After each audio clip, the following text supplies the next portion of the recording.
Bismillahirrahmanirrahim. Assalamualaikum warahmatullahi wabarakatuh. Allah Subhanahu wa taala berfirman di dalam pembukaan surat Al-Ankabut.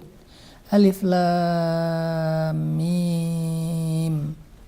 Ahasiban nasu an yutraku an yaqulu amanna an yaqulu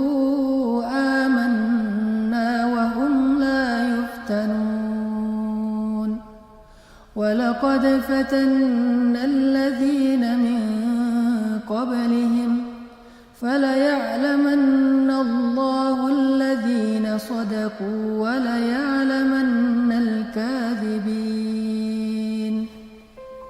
Yang artinya Alif Lam Mim. Apakah manusia mengira akan dibiarkan saja mengatakan kami telah beriman, mengatakan kami telah menjadi muslim, mengatakan kami adalah hamba Allah, wahum la yuftanun, sedangkan mereka tidak lagi diuji. Walaqad fatannal ladzina min qablihim, padahal kami telah menguji orang sebelum mereka. Bilal diuji, kemudian Zinnairah diuji, keluarga Yasir diuji, Yahya alaihissalam diuji, Zakaria alaihissalam diuji, Ayyub alaihissalam diuji, Musa alaihissalam diuji, Rasulullah Shallallahu Alaihi Wasallam diuji dengan berbagai macam ujian. Walaqad fatannal ladzina min qablihim, sungguh kami telah menguji orang-orang sebelum mereka. Fala ya'lamannallahu alladzina shadaku, sehingga Allah akan lihat siapa di antara mereka yang jujur ucapan kami berimannya. Wala ya'lamannal kadzibin, dan Allah juga akan mengetahui siapa yang berdusta. Teman-teman yang dirahmati Allah Subhanahu wa taala, ujian adalah sesuatu yang pasti dalam kehidupan kita, sunnatullah. Seseorang ada yang diuji karena Allah ingin menghapuskan dosanya, karena Allah ingin mengangkat derajatnya, maka ujian ini menjadi sesuatu yang baik bagi dia. Tetapi ada juga orang yang diuji, diberi musibah karena Allah ingin menghukumnya, maka ujian atau musibah ini adalah sesuatu yang buruk bagi dia. Sehingga ketika kita sudah banyak beramal solih, jangan sampai kita salah faham lalu kita mengatakan, kenapa Allah masih menguji saya? Kenapa Allah masih memberikan saya musibah? Kenapa Allah masih memberikan saya kesulitan? Apalagi yang kurang dari saya?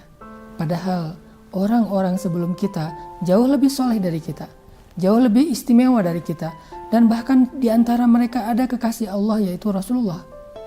Ternyata mereka pun mengalami ujian yang jauh lebih berat daripada apa yang kita alami.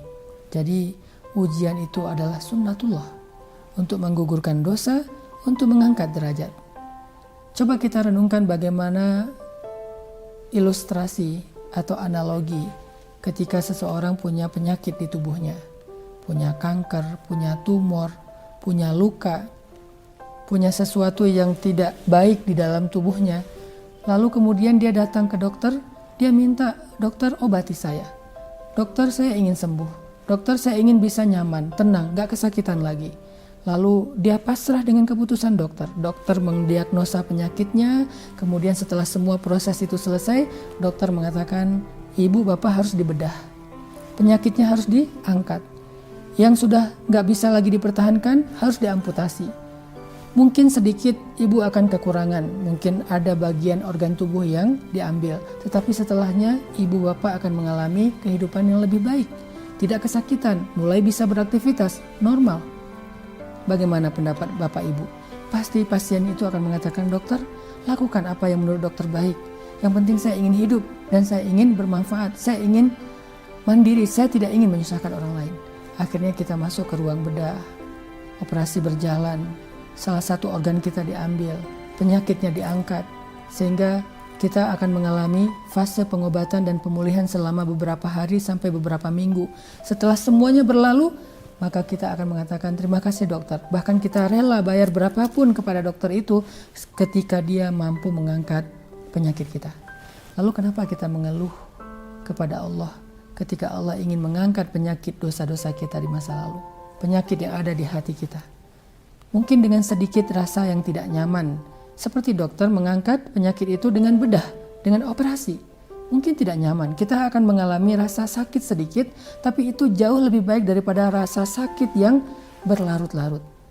Maka analogi tersebut harusnya menjadi sebuah renungan buat kita. Tidak semua ujian itu buruk. Banyak ujian dari Allah itu adalah justru kebaikan untuk menghilangkan penyakit-penyakit dari kehidupan kita. Untuk menghapus dosa-dosa kita, sehingga setelah itu Allah akan berikan kenikmatan dan kenyamanan dalam kehidupan kita.